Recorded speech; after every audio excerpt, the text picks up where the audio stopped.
Hey everybody, this is Matthew Soltiziak, and you're listening to Not the Same Old Lions podcast, part of the Minute Media Podcast Network. The Detroit Lions are now in a new, grittier era, and we look beyond just the kneecaps when it comes to the analysis.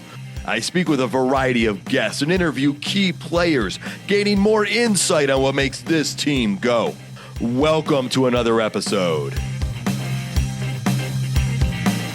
In episode 239, we preview the Detroit Lions' ever more important Week 14 matchup with the Dallas Cowboys. We'll touch on major storylines, including where this team stands with the updated Frank Ragnow news. Plus, we'll discuss the upcoming matchup and how this game impacts the rest of the season moving forward. That and more. Let's get to it, Lions fans. This is Corey Schlesinger, and you are listening to Not the Same Old Lions podcast. Joining me today is Coach Jerry Angers, a former Michigan High School Coach of the Year, who's also named Coach of the Week by the Detroit Lions. He's a scouting and training director for Bull Rush Sports. Coach, another week of talking football together. I'm looking forward to it. Yeah, for sure. Talking about our Lions as always. And joining both of us is James Cook, the senior sports writer for the Traverse City Record Eagle and the Sports Writer of the Year for Community Newspaper Holdings Incorporated. James, good to have you joining us as usual.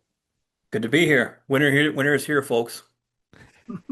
That it is, yes. And happy we play games in domes when we go to attend them because I'm not 25 anymore. And so I appreciate the climate-controlled environment. Hopefully the Lions team will as well. As we get to that, I want to let you know what we also appreciate is Roaster Jack Coffee Company being our sponsor. They're out of Northern Michigan. They've been doing this for 25 years plus, folks. And the only thing better than great coffee is great coffee with a discount. If you go to roasterjack.com, you use the code LIONS, get you 20% off your next order. And hey, if you're looking for that perfect, different holiday gift, introduce that person to some Roaster Jack coffee. Get the order in, get it in time, wrap it up. You got a stocking stuffer or a present under the tree.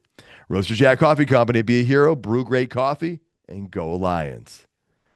Okay, guys, it seems like we're on a roller coaster of emotions for like the last 10 days around here.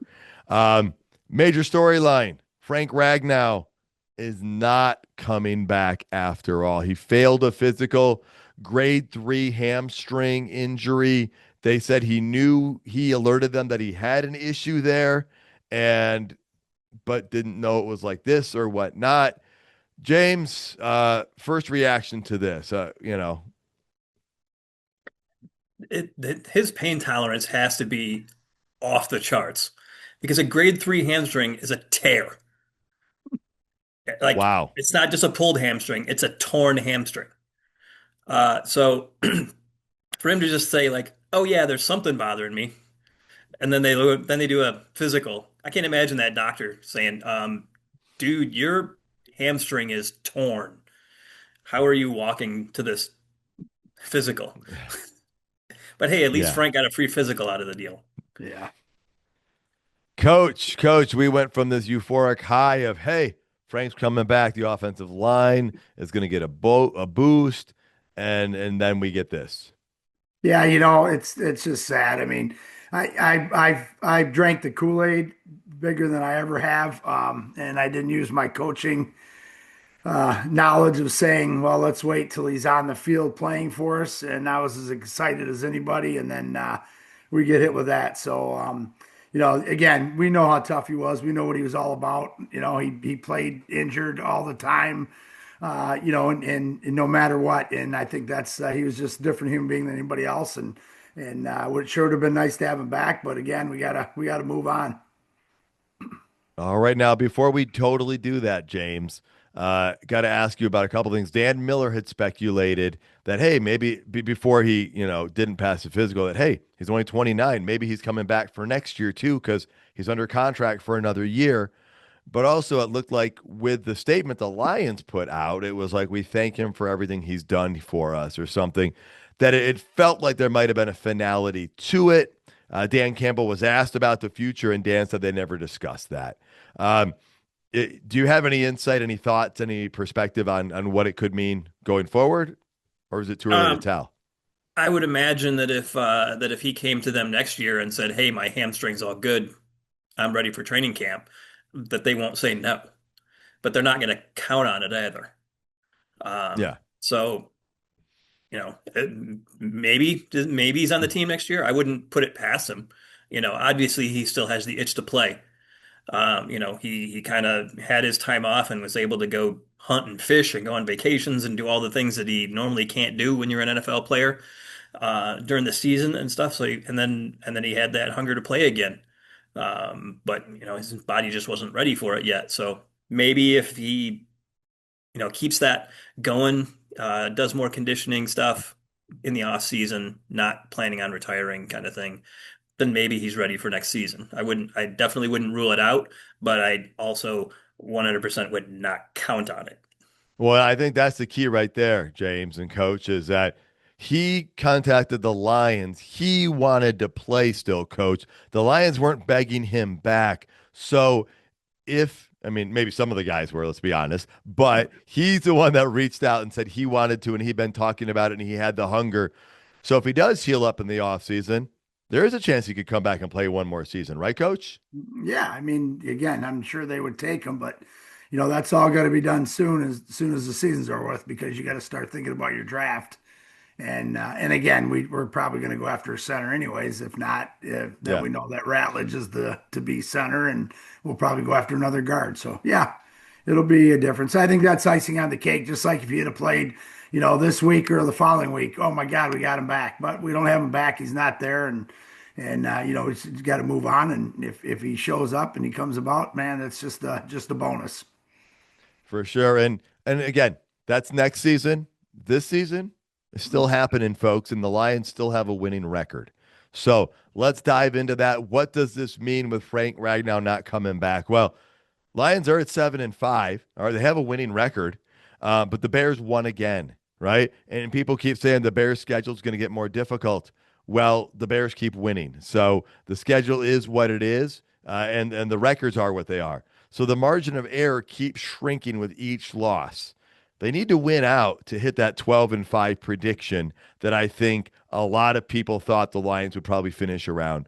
I don't think most are that optimistic that they're going to finish 12-5 and win out, though, at this point, James. With Ragnow not coming back, with some of the injuries that have been popping up. James, what are your thoughts on the team right now and where things sit? I mean, things are not as dire as a lot of people think. They're also it's not great, obviously. 7-5 is a far cry from where we had hoped that this team would be right now. But the Bears and the Packers, the two teams ahead of them in the division, play each other this week. So one of those teams is going to lose. The Lions will make up some ground there on one of those teams.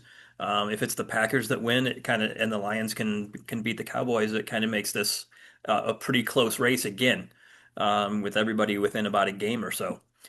So it's not a dire situation, but it kind of is a dire situation, and that the schedule is not easy the rest of the way. But the same can be said for the Packers and the Bears. The Vikings have kind of slipped out of this. I mean, Adam Thielen has requested or got his release from the Vikings, asked to be released after he asked to be traded to them this season. So that's not good when you have veteran players asking to be released so that they can go to a good team. He probably Um, wants to go back to Carolina, right where he came from. he would have been better off if he had stayed in Carolina right now. Yeah, it's sure for him. As far as record and kind of the needle pointing up for them. So yeah, I'm imagining that has backfired on him a little bit. Coach, heard Dave Phipp talk today. He said it brings you back to reality having this record of 7-5. He said winning 15 games is not realistic all the time. And he said something that James already alluded to. You're not normally as good as you think you are or as bad as you think you are. You're usually somewhere in the middle.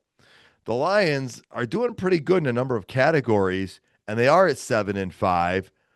But there's a lot of things that just don't seem to be clicking just right for the Lions.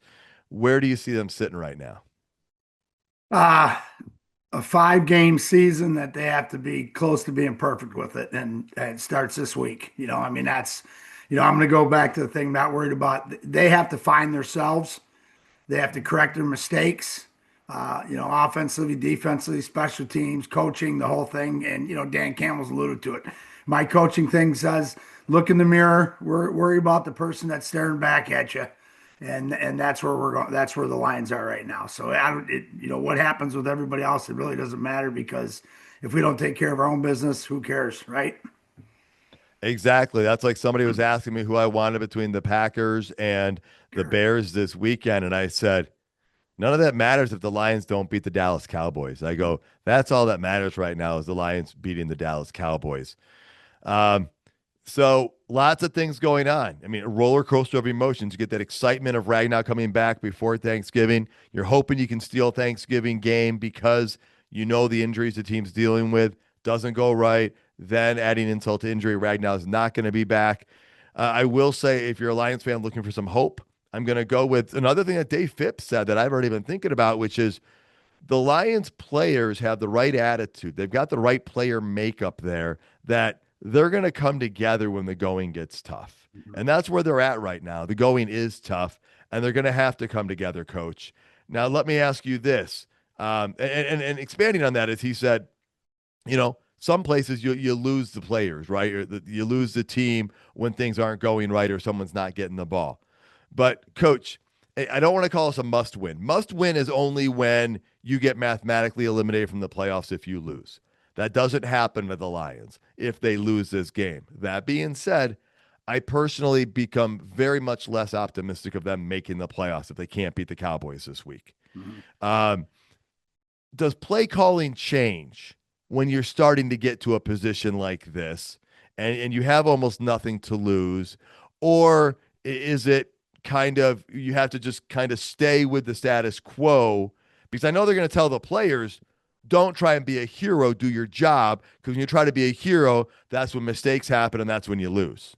But the playbook, do you do things differently or how does that work in a situation like this? Or is it too early to go that route?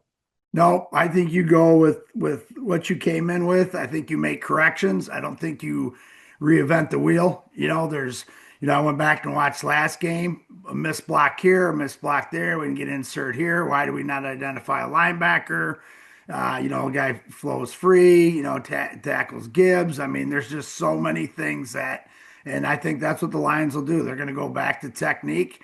They know that they're one play away. Every game is one, two, maybe three plays tops away. If one changes either way, they're going to win a game, and they have to make those corrections. So yeah, you don't go crazy. You don't say, oh, we're going to run double reverse passes and stuff like that.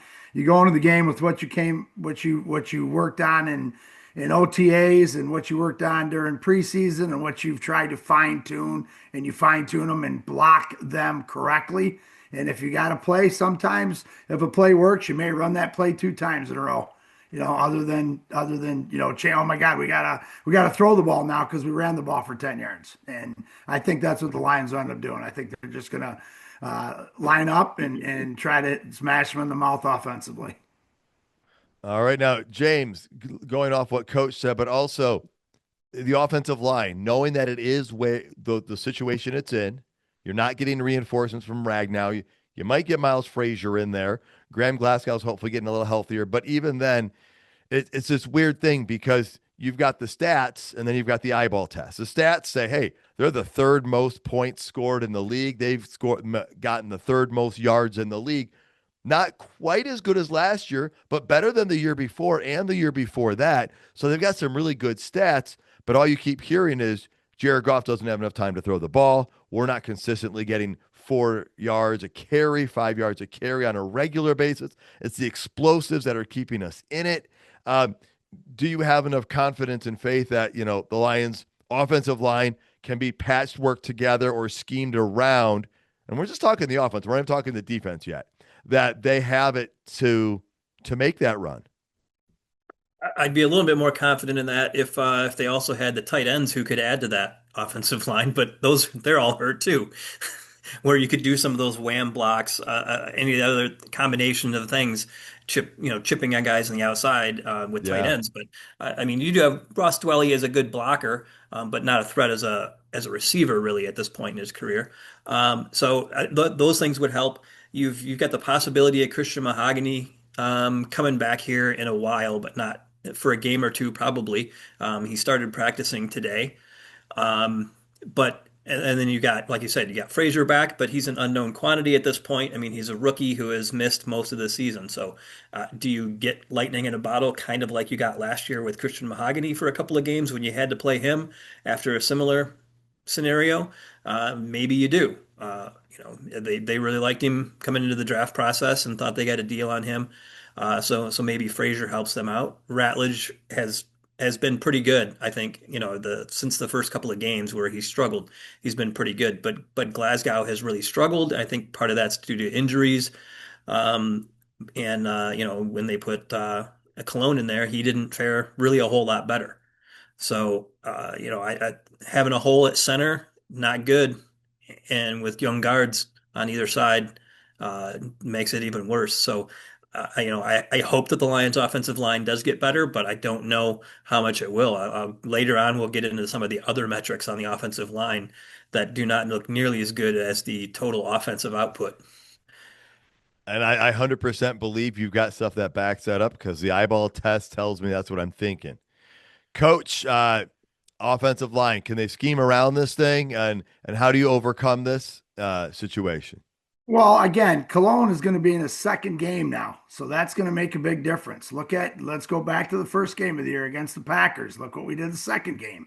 So now that Cologne is back, it's going to make a big difference. Tesla, now that he's starting or going to be starting, he's going to, when he inserts or has to make those blocks, he's going to take the right angles to cut guys off where St. Brown's been doing it for so long. It doesn't matter. So that's the thing I was talking about. Don't change the playbook up, do the things that you're doing right and just make sure you block them correctly. I mean, there's so many different things. The one play I was thinking about with Gibbs, we ran, nobody climbed to 58, the linebacker. We doubled Parsons.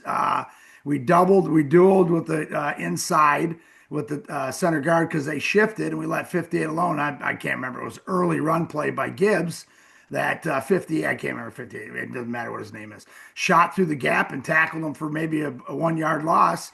If we climb to the next level or identify communication, they shifted. They shifted their nose over to in between the guard and the center instead of being head up.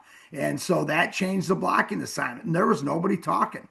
And it was on Sewell and Ratledge's side. That never happened. So those are the things that they can take care of with what they're doing, the scheming concept. We still got Big Dog, number 70 reported in.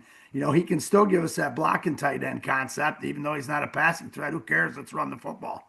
So there's some things we can do with it, and I'm not concerned long as we don't try to, which I don't think we will, add to the playbook, but just use what the playbook has been dictating and make sure everybody knows exactly what they're doing.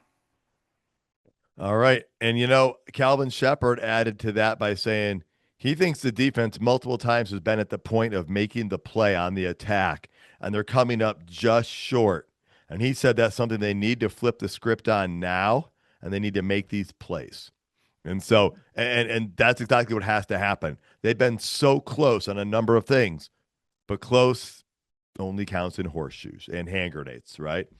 Mhm. So, one last thing I'll say about this is, you just got to get in the dance. The Lions found that out last year and from all those injuries, and they found that out the year before, and they almost found it at 2 years before that, right? But if you just get in, anything can happen if you get hot at the right time. And Dan Campbell talked about the 2002 New York Giants were 6-6. They got hot. They went on a roll. They won. Made the playoffs. I look at the 16-0 New England Patriots. Right, everything was going great for them. I believe it was the 9-7 New York Giants, and the two met in the Super Bowl. And you got to get hot at the right time. You got to figure out some things, and every team has a weakness at this point in the season. No team is perfect. And so I'm not saying the Lions are going to get there, but I'm saying there's a chance, but it's got to start this week. And so I'm not even worried about the division. Like James said, things are going to take care of themselves with that. But the Lions have to start by winning this week if you really want to start thinking postseason. Yeah. Well, and if they do get to the postseason, they will be that team that's going in on a hot streak because they have to at this point, right? Well, I think we pretty much all agree that they have to win at least four of these last five games to be in good position to make the playoffs. If they do get in, I think they will be one of those teams that's beaten good teams and has played well down the stretch.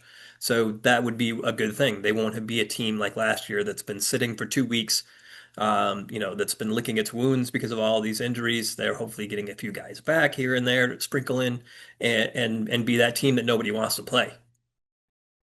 All right, great points there, James. Speaking of getting injuries back or guys back from injury and whatnot, let's talk about some of the injury report. Glasgow was said to be improving, but Brock Wright has a trachea issue. They were sending some scans out. Did not sound optimistic on that. Kirby Joseph sounds like it might be more than just a bone bruise, but a lingering issue, something that might happen even beyond the season. And those were the things from coming out the other day. You got more stuff from today. Yeah, well, Terry Arnold was put on injured reserve with a shoulder injury, so he's gone for 4 games. So that obviously not very good. Kirby Joseph, though, did practice on a limited basis, did drills, wore a large brace on his left leg. And but otherwise, I think looked pretty good. Like the mobility was there. People said he was limping, but I don't know if I would call it limping necessarily. It was just that he's wearing a big brace that he's not used to. From the videos that I saw, and I saw three different ones, he looked actually pretty surprisingly good with the agility workouts that he was doing. Does he play this week? I don't know. I mean, he was limited in practice today. The other guys who did not practice Monday was Khalif Raymond, Amon-Ra St. Brown, obviously, and Brock Wright. Yeah, the Brock Wright injury does not sound good. If you guys have seen the video of when he got hurt, I mean, it looks scary where he comes like pretty much straight down on his helmet. Yeah. And then calling it a revision, at first calling it a neck injury and then calling it a trachea injury is that sounds scary. So, guys who are limited in practice on Monday: Brian Branch, Taylor Decker, Graham Glasgow, Kirby, Sion Vaki, and Shane Zylstra, which would be nice to get a tight Oh, end back. They opened up his 21-day practice window for coming back off of IR today. So he practiced on a limited basis as well. and that's big because when people were saying the Lions were down to their third string tight end, they were actually down to their fourth and fifth. If they could get Shane Zylstra back, that would be a nice boost. So Yep, and the Cowboys injury report is pretty long as well. Guys, Tyler Guyton, one of their really good tackle, did not practice today. Jadeveon Clowney, good defensive end, did not practice today. A whole slew of guys who are limited at practice, including Trevon Diggs, Dante Fowler, George Pickens, and a guy that we're all familiar with, James Houston. Mhm. James Hughes, I think he has 4.5 sacks, if memory serves me He's correct. played fairly solid for them in the games that Yeah. I've seen. And I've paid a All little right. bit more attention to the Cowboys this year than normal seasons because I have so many of their guys on my fantasy team. Always driven by the fantasy football. I love it though. It makes you that much more knowledgeable. Yeah, Jerry Jones said that if Diggs can go, he just opened his 21 day. If he can go, he's playing. So that comes from the owner GM guy. Never mind. We're gonna leave it alone. Just All right, well, let's turn to that game at hand, right? The Dallas Cowboys are coming into town. It's about darn time that they came to Ford Field. Last year, the Lions did hand the Cowboys one of their worst losses in a long time on Jerry Jones's birthday, nonetheless. The year before that, you had, I don't know what I called grand theft football, right? Decker, Skipper, who reported eligible, the officials, all that stuff. So the Cowboys are heating up as they head to Motown for this game. We're going to start our preview with the interview from a sports reporter and producer from the ABC affiliate out of Dallas, Fort Worth. Here's that interview. Joining me today is Andrew Seeley, sports reporter and producer from WFAA, the ABC affiliate out of Dallas, Fort Worth. Andrew, thank you so much for taking the time to talk Detroit Lions and Dallas Cowboys football with me today. Happy to be on. Happy that we're getting into the main football part of the season. And honestly, the way this Cowboys season was going for a little bit, happy we're talking about decent football this time of year. Well, you're exactly right. The Cowboys now find themselves at 6-5-1, a winning record for the first time this season. They're in the middle of the playoff chase. Oh, by the way, they're on a 3-game winning streak after beating both the Eagles and Kansas City. So, what's been the difference with this Dallas team in the recent weeks? It's a mix of two things. You think you got to start with the defensive side of the ball and the acquisition of Quinn Williams. He was obviously one of the couple trades that Dallas made over the bye week, and that has legitimately transformed this team overnight. But the other side of it also has to boil down to, unfortunately, the heartbreaking loss of Marshawn Kneeland around the same time in the middle of that bye week. I think that moment galvanized this team and gave them a sense of purpose for the remainder of the stretch run. And you add on top of it talent on the defensive line now that trickles down all over the place. You've got 6 new faces on the defensive side of the ball, a lot more speed with the Marvion Overshown coming back. It has just been kind of this magic elixir that has all of a sudden clicked, and everything's been coming up aces for them the last couple of weeks. And look no further than a couple of 3-point wins against some of the best teams in the NFL. For sure. Well, and a big part of that is the offense. I mean, they're doing great. Dak Prescott having an amazing season. He's got what, over 3,000 yards passing, I believe about 25 touchdowns, 8 interceptions, give or take a little. And he's connecting with George Pickens, who is having a career season. CD Oof. Lamb's in the mix. That guy is always dangerous. And then, by the way, Jake Ferguson, the tight end, is also having a career season. And we'll get to the running game in a minute, but let's just focus on the passing game right now. Are you surprised at the level they're all operating at and the level that George Pickens is elevating to? At this point in the season, I'm not. If you had asked me about week 4 when he took over that Packers game, that was his kind of coming out party for this offense, especially a week removed from CeeDee Lamb getting injured against the Bears. Pickens has kind of been the security blanket that CD's been for all these years, and you add CD back into the mix a couple weeks later, and all of a sudden it's like an embarrassment of riches on the offensive side of the ball. And we've been saying it all season. If you give this Cowboys offense a turnover or two and just get a couple stops, they'll win you a game. They were putting up 37 points a game earlier in the year. Heck, they put up 40 a couple times in some back and forth games, and the defense would continually let them down and force them to keep the pedal to the metal. But last couple of weeks, you've only needed 24 to beat Philly, 31 to beat Kansas City. This offense is more than capable of putting up 30, and a lot of it has to do, as you said, with Dak. And the thing that's really struck me is when he's sacked, specifically, when he's under consistent pressure, he meets the moment. Now, granted, there have been a couple times this season in their losses where he got sacked 5 times against Arizona. That was an aberration. But if the defensive line, if the other team's defensive line gets to Dak, he's in for a rough start. All of those starts are under 80 in terms of quarterback rating. Everything else, he's 100 and above, and he's dicing guys up because you can't do anything to Pickens. That's the bottom line. If you try and defend against the deep ball, he's got his slant routes that he caused a couple of DPIs against the Kansas City Chiefs, and obviously caught the game-winning slant underneath. And guess what? You try and focus on Pickens, double him up. CD's going to have single coverage on the outside. It's just everything working for this. And as far as that's concerned, I got to give a ton of credit for Brian Schottenheimer. It's been his offense under Mike McCarthy the last couple of years, and it's just been a continuation of everything positive from that and allowing Dak so much freedom and so much dynamism at the line of scrimmage. Well, and we're just talking about the passing game. Now let's Yeah, add in the running game. I mean, 100%. Javonte Williams is a guy I've watched ever since he's been at Denver, and he was off to a great start in his career before he had the bad injury. But he has come back from that injury now. He's on pace. He's likely going to eclipse 1,000 yards for the season in his next game or two. But he's never done that yet in his career. And this looks like, I mean, barring anything unexpected, this will be the situation this year. He's given them a running game that they've kind of really lacked consistently the last few years. It's wild to think about it because I remember preseason during training camp, we're sitting there going like, what does the running back depth chart look like? There's 5 guys that could be up to this. We were talking about Jaden Blue kind of being the unsung hero from this draft class and really rising to that occasion. That hasn't necessarily transpired either due to injury or due to his circumstances. But basically, you got to boil it back down to week 1 when they went on the road to Philly and gave them a real shot at winning that game. All of it started with the line of scrimmage and Javonte and how he was running the ball. His physicality is the most underrated part of his game. You're talking about adding that juice to an offensive line that can lean on people. And I think that's another side of this. Like the offensive line has been fairly underrated. They've had to deal with a lot of injury concerns. Guyton was injured during preseason, but Tyler Booker stepped up. Tyler Smith's been about as consistent as you could ask for. The guys up front are playing with the kind of physical energy that you want to see out of an offensive line, and Javonte just adds that element. It's been a kind of a revelation. Like, there's no other way to say it. We did not expect this, but I can guarantee you Dak and them are happy to have it. Oh, for sure. 'Cause, I mean, I know Miles Sanders was brought in, and a couple of years Yeah. ago, he was a guy in Philly, and things didn't necessarily work out there for him to be the number one guy. And there's been some inconsistencies, but I think Javonte Williams might even be exceeding the Denver Broncos' expectations when they let him leave.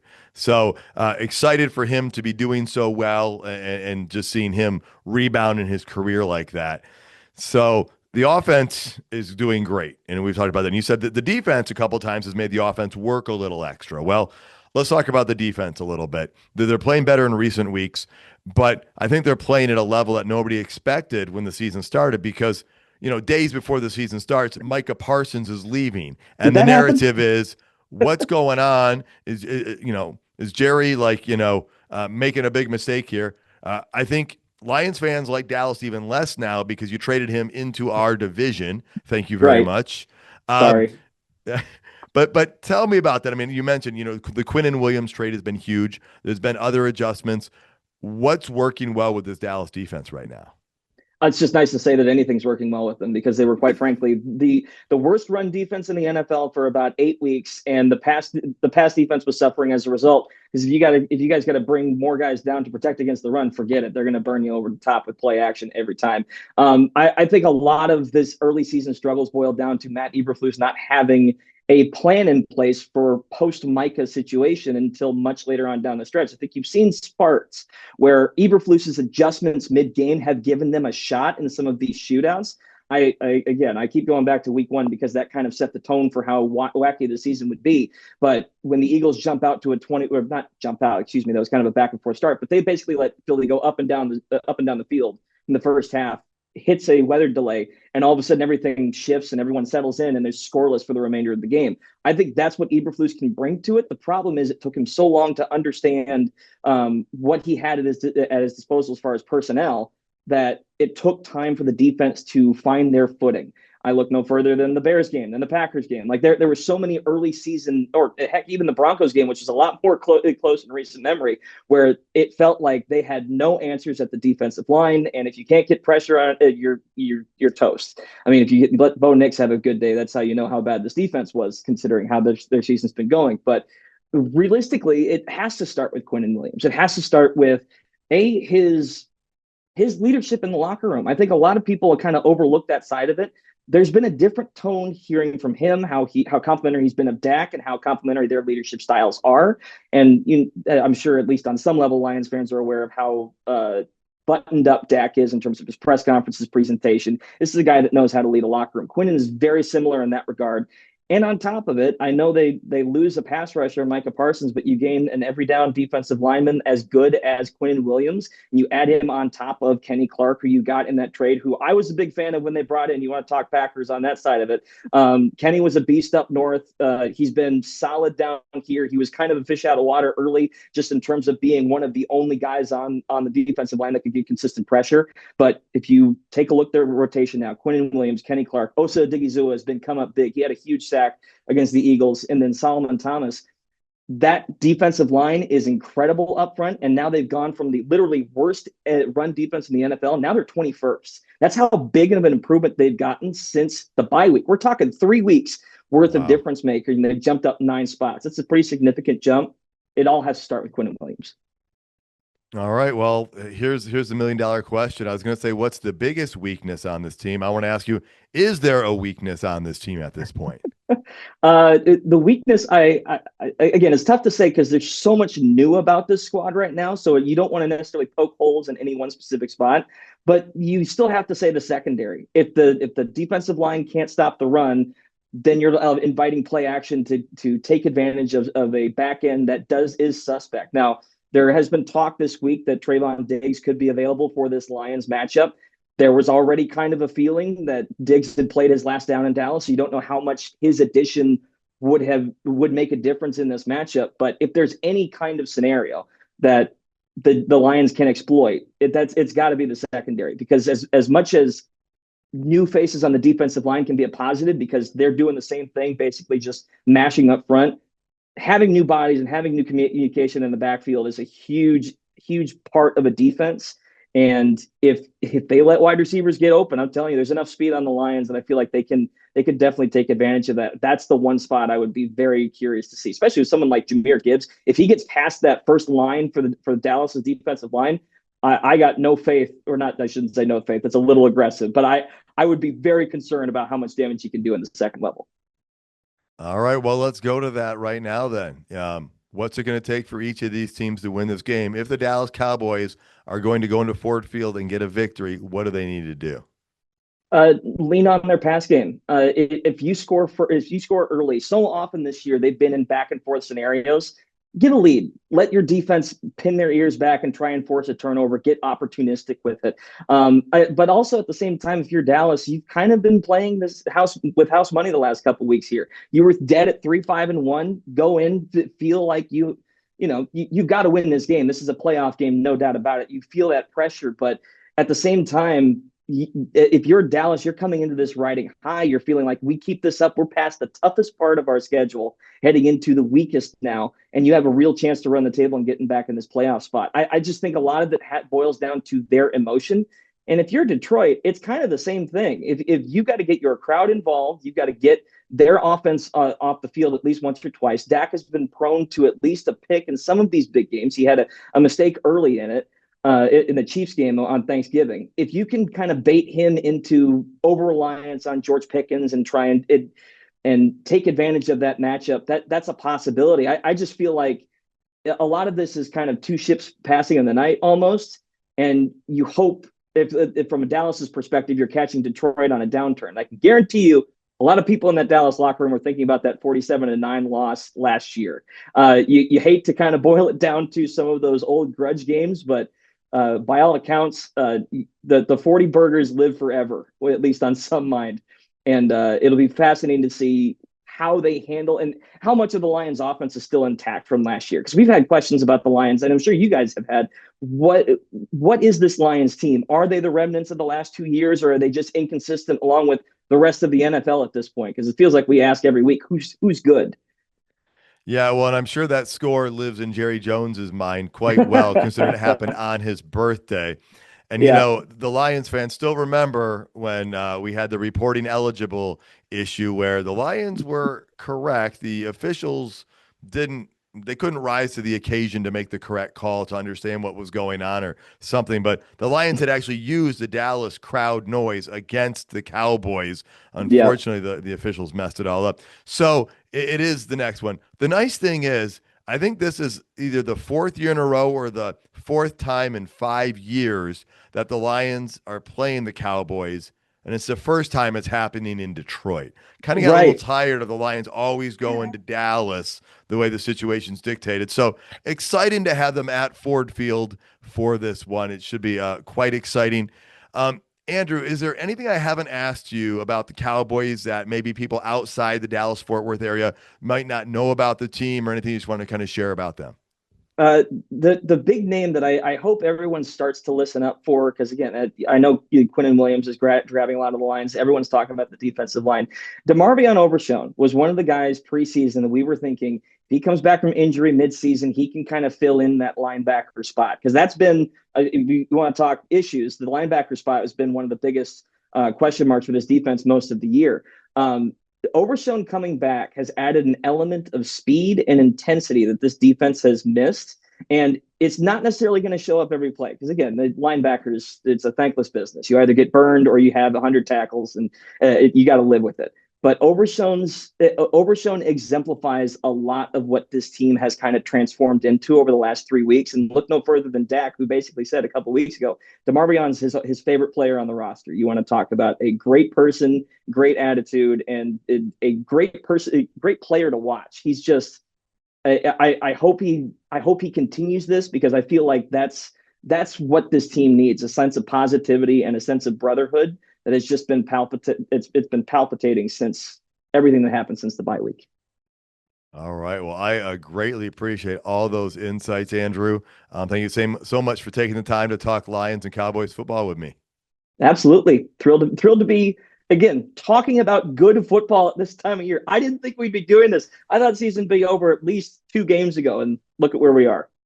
Should be a good game this coming Thursday. Absolutely. Can't wait. Again, that was great info from Andrew. Thank you so much for that. Guys, what are we making out of this Dallas team so far? It seems like a team that's doing what Dan Campbell would like its team to do, which is just get better throughout the season, coach. And it seems like that's what the Cowboys are doing for a variety of reasons. Mm-hmm. Oh yeah, for sure. And of course, the last couple games, have been big wins for them. They were down 21 to the Eagles. They came back and won it. They beat the Chiefs 31 to 28. So that's the thing is, in the course, the defense has gotten better since they've gotten, Quinion, right? Williams and Logan Wilson. Those guys are starting to feed in and it's helping the other guys. They're getting guys back. So, it's huge. I mean, they're playing, they're winning and winning is going to push them on to the next game and with more confidence. So that's in a nutshell what that is defensively. We'll talk about their other stuff afterwards off the scouting report. So, but again, and then Dak is Dak. I talked about it last week. Dak's is the best under pressure passer in the league, and we'll throw some numbers at you later on that one. All right, James, what are you making of this team at this point? Again, 3 wins in a row over Kansas City as well as Philadelphia. They're getting hot. They've been playing really well and against very good teams. Their offense is very, very good. Their skill players, I think, are on par with any set of skill players in the league almost this season. Pickens has been an absolute steal for them getting for just a third round pick. We'll see how long that goes. I mean, Pittsburgh got rid of him for a reason because he supposedly wasn't a good locker room influence. So how long that goes, we'll see. But CeeDee Lamb, now that he's back in the offense and healthy again, difference maker as well. Ferguson at tight end. Dak has been phenomenal this season. And Javonte Williams, they found, somebody off of the scrap heap at running back that's having a very good season.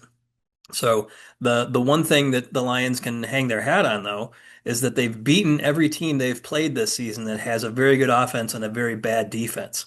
And the Cowboys fit into that category. They have gotten better, like Jerry said, on defense after trading for Quinnen Williams. Logan Wilson gives them another solid veteran tight end that they got also for a steal for a seventh round pick. So the defense has played better as of late. But early in the season, that defense was just abysmal. It was almost as bad as the Bengals defense, which is saying a lot. Yeah, it was bad, but it is getting that much better after the bye week, after the trades. And so it's going to be a test. It's going to be a big test. What do we expect out of Dallas coming in against the Lions? I mean, I think number one is that offense. I think they're going to look for explosives. Pickens is having the best season of his career. So is Ferguson at tight end. CeeDee Lamb is coming on strong. And Javonte Williams is going to probably have his first 1,000-yard season this year. He's like 45 yards away from it. And I'm excited to see him do as well as he has this year because, again, I was a big fan of him back when he played in Denver. And to see him come back from an injury is always encouraging. But the Lions defense is going to have their hands full against this offense, coach. What do you I mean, I'm expecting Dallas to take a number of deep shots to test that secondary and try and get the run game going. Just on the offensive side, what are you looking for out of Dallas? Well, here's Dallas's offense. Number 5 in deep passing, number 3 in passing versus pressure, number 6 in passing versus blitz, number 4 in overall passing efficiency, and number 5 in long passing. The reason I ripped those off is because those are all 5 or 4 stars in their favor against our defense. Coach, you got to give me some good news here. Okay, some good news. I don't know yet. I'll give it to you in a second. Okay. All right. Pickens, Keep going, though. Again, Pickens, 88 receptions or 88 yards, 6 receptions. Thanksgiving Day. CeeDee Lamb had caught 7 of his 9 targets for 112. against the Chiefs, of course. Dak Prescott, and his numbers. I'm throwing these numbers out because Dak Prescott, 320 yards, 2 touchdowns, and interception against the Chiefs, against that great defense. Okay, here's one to talk about, and I've talked about this versus the blitz. Prescott was 15 for 19, 190 yards, and an interception. So he had completed 79% of his passes against the blitz. Okay, with pressure. Okay, he's 10 of 12 for 108 yards and 2 touchdowns, 83%. Okay, so my point is, we have already talked about it. Shep had already talked about, we better get home. Okay, we better get home. The pressures against Dak, not going to work. We have to put him on his back. We have to get him off his spot. We have to hit him. If we don't hit him, he's going to throw. They're too good to not throw to get passes with those guys. But again, Shep said it too.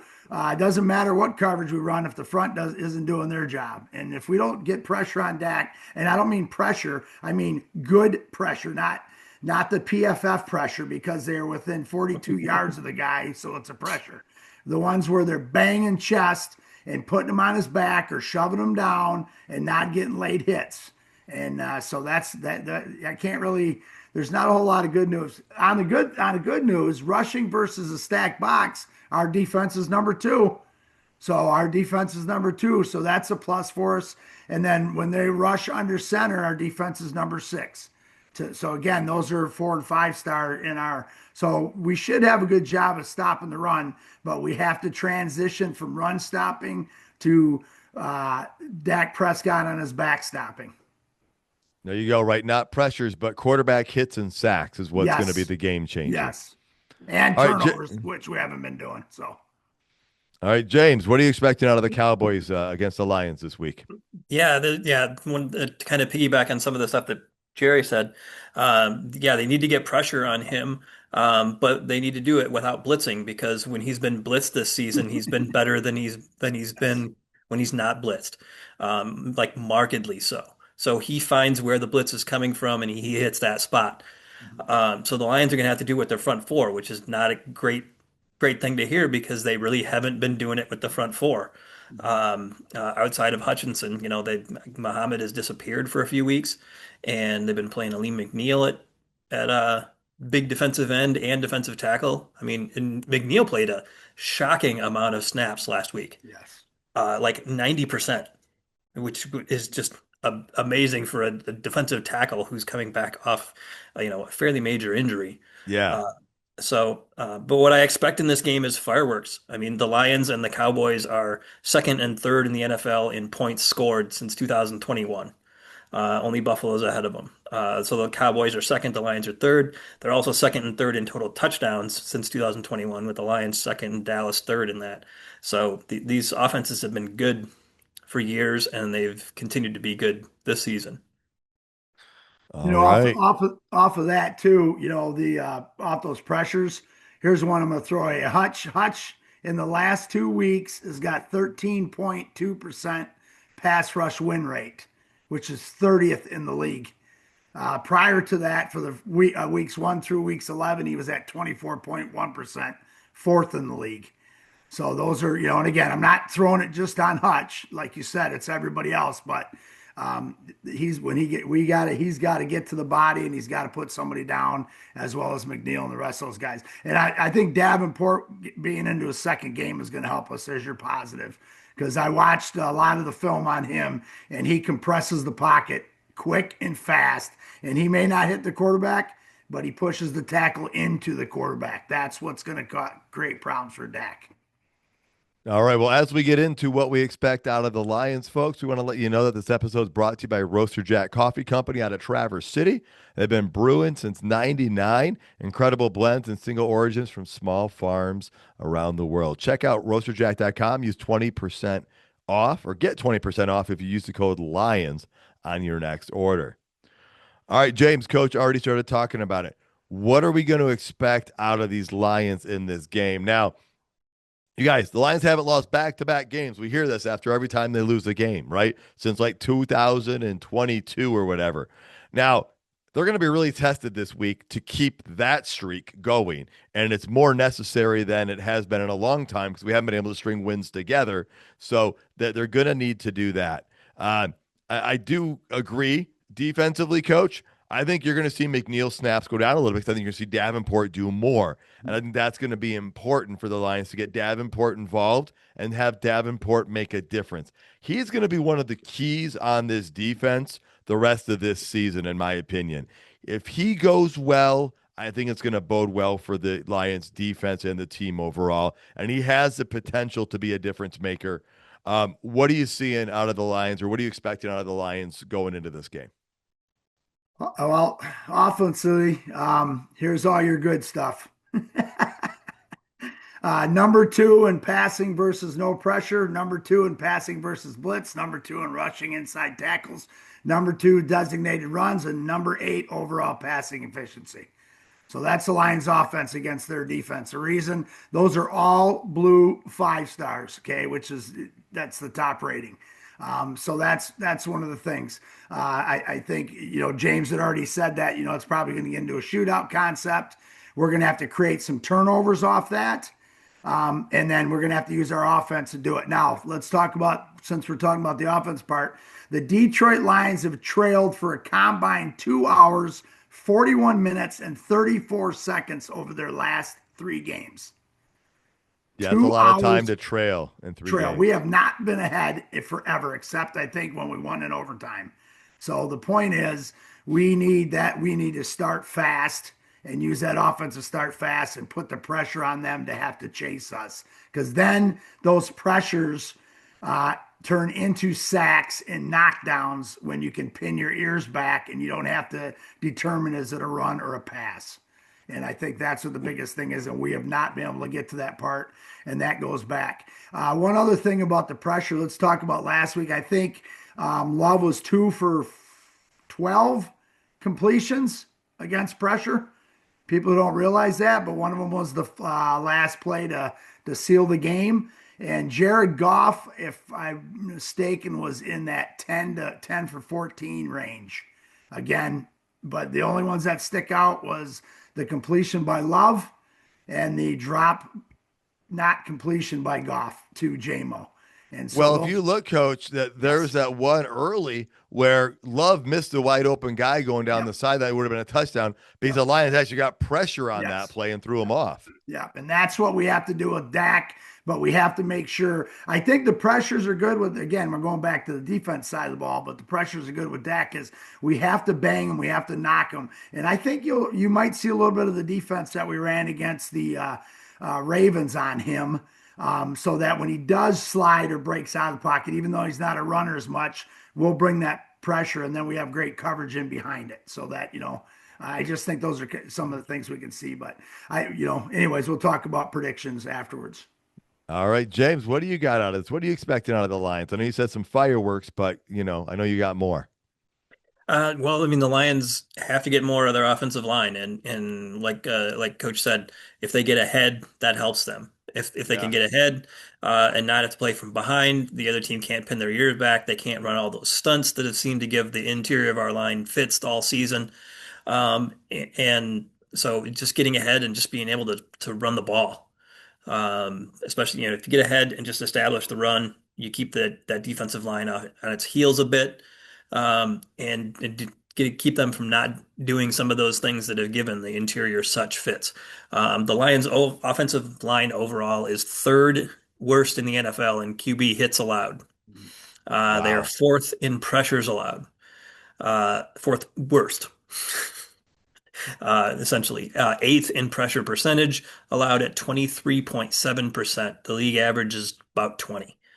28th in the league in pass block win rate, and they are tied for the 2nd lowest pocket time in the league at 2.1 seconds. And that's all the time that Jared Goff has to get the ball out from the time it's snapped until somebody gets in his lap. Is 2.1 seconds. I don't think any Lions fan is surprised by any of those stats. It's nice to know what those are, but again, the eyeball test tells you a lot of that stuff, and you're backing it up with the stats right here. And despite that, you kind of got some bragging right news right here.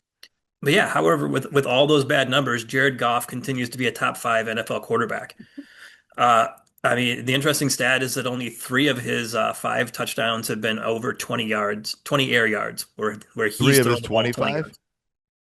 Three of the 25 have been for over 20 or more air yards. In other words, where the part he does is more than 20 yards. So it's been hitting people on crossing routes. Those big plays have been hitting guys on crossing routes where the receiver does a lot of the work afterwards.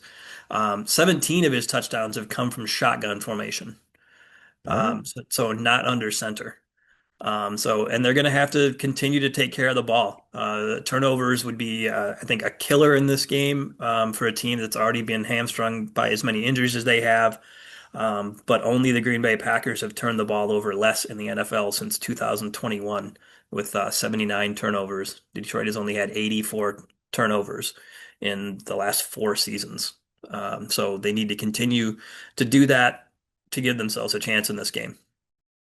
All right. And I'm going to echo what you guys said is, you know, that they've been playing from behind for so much. And his coach will tell us, or he's told us so much, is you don't dictate the game then. The game dictates you a little bit, and it's hard to get out there. I think they're going to try and get that run game going. I think it's going to be vital. If they can get it going, then it sets up the play action passing, which we know was the bread and butter for the Lions the last couple of years. And when it's worked this year, it's done really well for them. Um, I do find one thing interesting about the Lions stats. I was looking over numbers, and Jameson Williams, did you know he's only got 38 catches this year, you guys? That's in 12 games. He had 58 and 15 last year. So he's on pace for fewer receptions this year than last year. Now, don't get me wrong. His average yards per catch is up, and he's probably going to end up with more touchdowns this year than last year.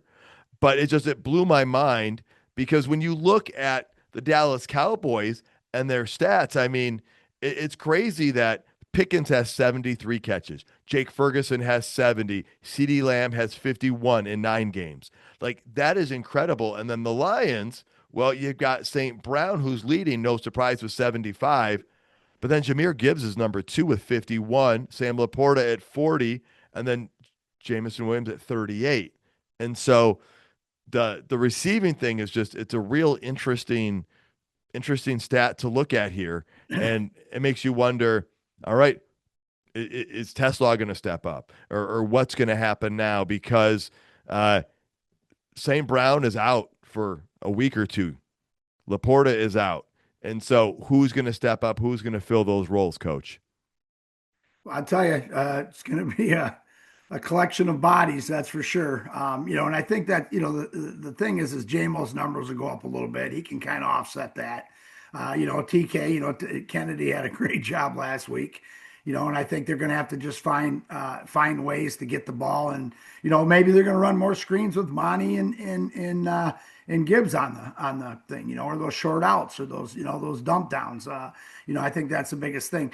So what you think then in this game is you're going to try to establish a run, which is going to open up those pass plays, and that's kind of what they're going to have to do with it. They're if they can control the clock, create turnovers, and move the ball, move the chains. We don't throw the big splash plays. James just talked about it. We don't throw the 25, 30-yard downfield. We throw the drag routes, we throw the crossers, we throw the underneath routes. Yeah, we work for yaks. So, we're going to have to work for some yaks. And again, a lot of teams are banged up and they fight through it. We're just going to have to, we're pretty good at it, considering last year. This year, we're still trying to figure out, and hopefully this is the game that we break out of it. Yeah, and I wish we did go downfield more. I think we need to, because that softens the run game or opens the run game up. But all those numbers James said tells you potentially why we're not taking as many shots, as we don't have time for the plays to develop. Is that right, Coach? Oh, for sure. I mean, that's even though golf, you can hit a fade route, deep fade route to JMO, just throw the ball up and let him run underneath it. Yeah. But golf dissects the defense better, I think, better than anybody in the league. he won't get credit for it. And he can tell you, okay, it's cover two high. It's cover one. They're bringing them down. Hey, we're sending motion. Are they man coverage? Are they bringing safety down in the box? And again, we talk about it week in and week out. If people are going to run that two shell on us, we're going to run those drag routes. That's what we did last week. And that's how JMO got his touchdown. That's how JMO had some big catches. And I think we may see some more of that golf rollout. That we missed the play on to JMO in that critical situation. And just those little not roll, half rollouts. Yeah. And we'll see what happens with it. I think maybe move the pocket a little bit for him. But again, Tesla's got a game under his belt now. Makes a big difference. Tom Kennedy will probably be in there. Make a big difference. And a couple short routes, but you still got Gibbs and Monty who can both catch the ball very, very well. So it'll be interesting to see how we line up with those guys. Yeah, and we're going to have a week of practice with everything because, Yep. St. Brown going out in the first Yes. quarter, like you said, they couldn't rep stuff then suddenly. So it's like the game plan has to be the game plan.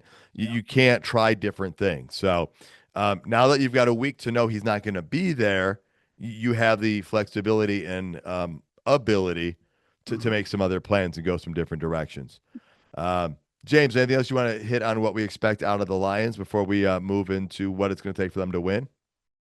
I think I'm pretty good. Although I'm going to say I am rooting for a shootout in this game because I have that fantasy football interest and I am so invested in the Cowboys. All right. I especially need it in one league where I need to win the last couple of games to get in the playoffs. That's why Okay, well, my fantasy team is all Lions. I'll take the real life win over fantasy wins any week. But if I can get a shootout with a Lions win, even better. All right. Well, ref report, we don't have one. It's early game this week and whatnot, so that hasn't been released. So what's it going to take for the Lions to win? I think they need to keep Javonte Williams in check. They need to keep the Dallas run game in check and then try and create turnovers or just, get Dak under pressure so that either a ball sails or they can get a turnover. But that's, there's about 5 things the Lions need to do, and I think that's one of the things. Coach, what do you got? Starting with the lead and never losing it. That's it. And turnovers are gonna be the difference in that right now. And if they get the ball first, we got to get them to go 3 and out, and we have to drive down and score right away and get the crowd going. Get the crowd ignited and excited, and get the Lions saying, "Here we go." I think that's the biggest thing. Last week we went 3 and out. First thing, it looked terrible. We tripped. Oh, it was that play. The one that Gibbs play was on the first run play where everybody said, "Oh, golf tripped," or Gibbs wouldn't have done anything. We missed the block. So I just think we have to start fast. Okay, create turnovers, and then just keep the foot on the pedal and get a dub out of this. All right, James, what do you think it's going to take for the Lions to win?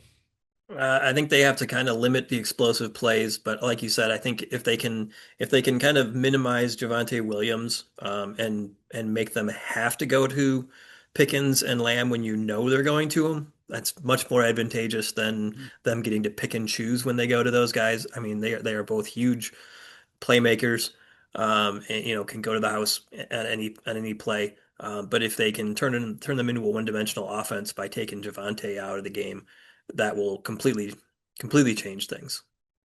For sure. And when those plays are being made, Detroit has to win the inches in this game. They were so close on so many plays on defense, and the other team made incredible plays, whether it was the Vikings making a critical catch or it was the Packers, on multiple different plays. The Lions have to win the inches on this one, and that's going to be huge. Predictions. First, I know you don't want to blitz, but I think the Lions have to send a 5th guy. You don't have to send the house, but I think you're going to probably have to send a linebacker to get a little pressure, whether it's Barnes, whether it's Anzalone. I think they're going to have to try and get somebody in there to help get pressure. I'm going to predict they will get pressure on Dak Prescott, because if I'm wrong, it's going to be a very long day for the Detroit Lions. So that's first prediction I got. The other one, I think JMO does get more involved and continues to. And I think his stats still have the chance to exceed last year because they're going to have to rely on him heavily here down the stretch. But I also think, Coach, this is where you're going to see Monty and Gibbs on the field at the same time. I think with all these injuries, you need them on the field at the same time. You need Monty in the backfield and Gibbs out at receiver, or both, and split out. We've seen it. I love the play where you do a screen pass. I'm not talking the one out into the flat that St. Brown scored on. That was great, but the one where you let the defense come through and you do the dump off pass a yard or two past the line of scrimmage, both of those running backs flourish in that situation. Or you just line up Gibbs as a wide receiver and have him running some routes because we know how good he is there.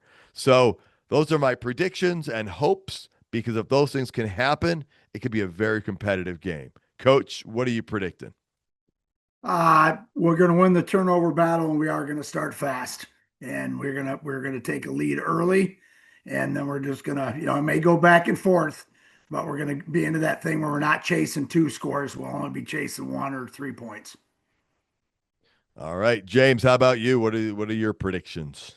The Tom Kennedy game. Oh no, wait, I'm a week late. I'm just gonna double back down on last week and say Isaac Tesla has a good game. They need to get him more involved with St. Brown out, and with a week to plan for it after St. Brown left early last week. I think they will have him more involved, especially with Khalif on the injury report and maybe not likely to play. Yeah, great observation there. I mean, you got it. St. Brown, Laporta, Khalif, all out. And so you've got guys there that can get the job done. You have talent on here on this roster, even with those guys injured. Oh, and Brock Wright's out too, right? So we've got guys that can do it. It's got to come together, though. Coach, any final thoughts before we get out of here? Nope, just looking forward to getting back to 1-0. All right, James? 1-0. All right, I'll go 1-0 as well. And folks, I want to give a shout out to Roaster Jack Coffee Company. They've been roasting incredible beans since '99. Go to the website, roasterjack.com. Use the code LIONS. You get 20% off your next order. Thank you so much for tuning in. We appreciate it. Please tell your friends and family about the show. You can find us on social networks as well as streaming platforms. We'd love to hear your thoughts and reviews. Check out more episodes and content at notthesameoldlions.com. And until next time, stay gritty, my friends.